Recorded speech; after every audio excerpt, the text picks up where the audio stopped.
Hello friends, in the series on the income tax cases, today we will discuss a very important issue on section 69A, which has been decided by Honorable Madras High Court in a writ petition filed by an assessee.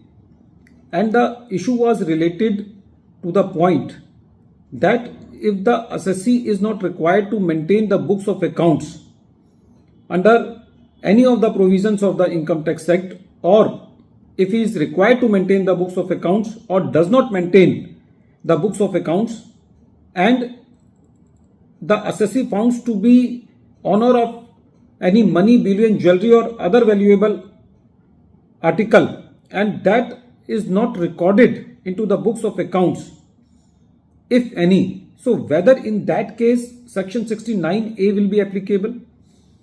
And the second issue was that if there is a very minute or small difference between the section quoted into the show cause notice or the assessment order, then whether the assessment order can be quashed only because there is some marginal or very minute mistake in writing the section in the assessment order and the show cause notice. This issue has been taken by Honorable Madras High Court in the case of Mrs. R. Chitra versus National Faceless Assessment Center. This case is reported in 474 ITR at page number 78, and the date of the judgment is 18th June 2024. The facts of the case are very interesting. In the present case, the assessee was a female assessee. A property was purchased in the name of assessee. The consideration paid for the property was 1.56 crore. And the whole consideration has been paid by the husband of the assessee. In the present case, there was a difference of 26.16 lakh between the purchase consideration paid by the assessee and the stamp duty valuation.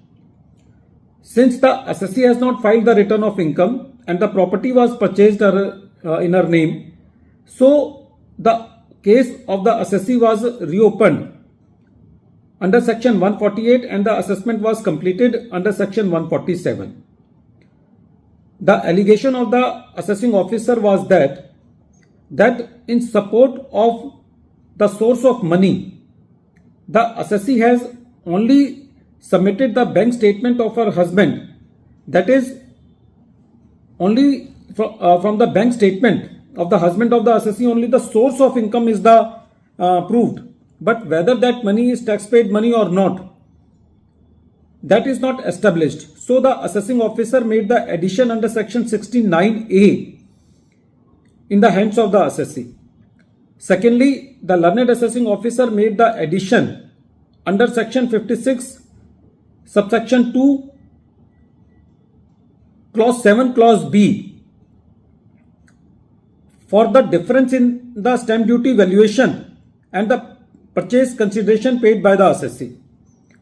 The assessee challenged this assessment order on two grounds. The first ground was that since the requirement of the section 69A, the language of the section 69A is that if any money, bullion, jewelry or other valuable article is owned by the assessee and that is not recorded by the assessee into the books of accounts, if any, so in that case the assessing officer can make the addition if the assessing officer feels that the assessee has failed to give the explanation or the explanation is not adequate according to the assessing officer.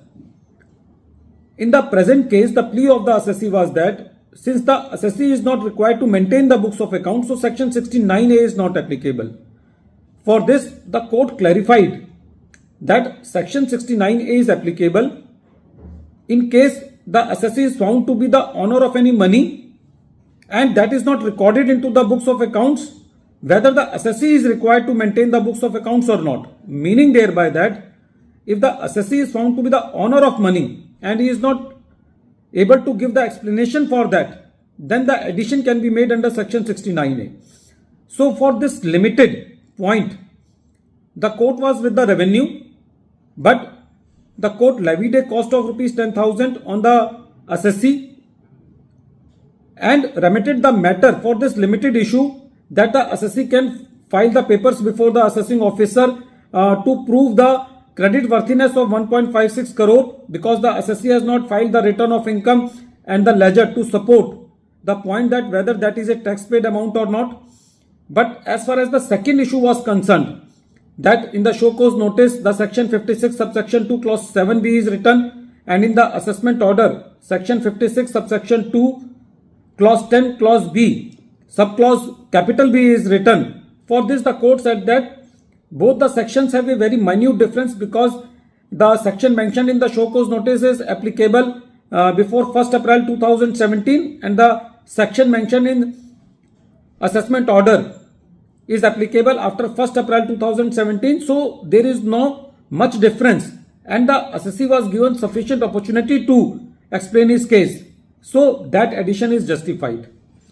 Friends, from this case it is very clear that if the minor difference is there or some clerical mistake is there, then on that ground the assessment order should not be quashed, the addition should not be deleted, and section 69A is applicable where the assessee is not required to maintain the books of accounts, or if he is required to maintain the books of accounts and he is not maintaining the books of accounts. Friends, this case gives a very clear message that in cases where the properties are being purchased very casually in the names of some females or some persons, but the consideration is paid by some other person and even the returns are not filed, then these type of cases can invite section 148 proceedings. So at least return should be filed in those cases where the consideration has been paid by someone else and property has been purchased in someone else's name. At the end of this video, once again I am repeating the name of the case. The name of the case is Mrs. R. Chitra versus National Faceless Assessment Center, and this case is reported in 474 ITR at page number 78, and the date of the judgment is 18th June 2024. Thank you, friends.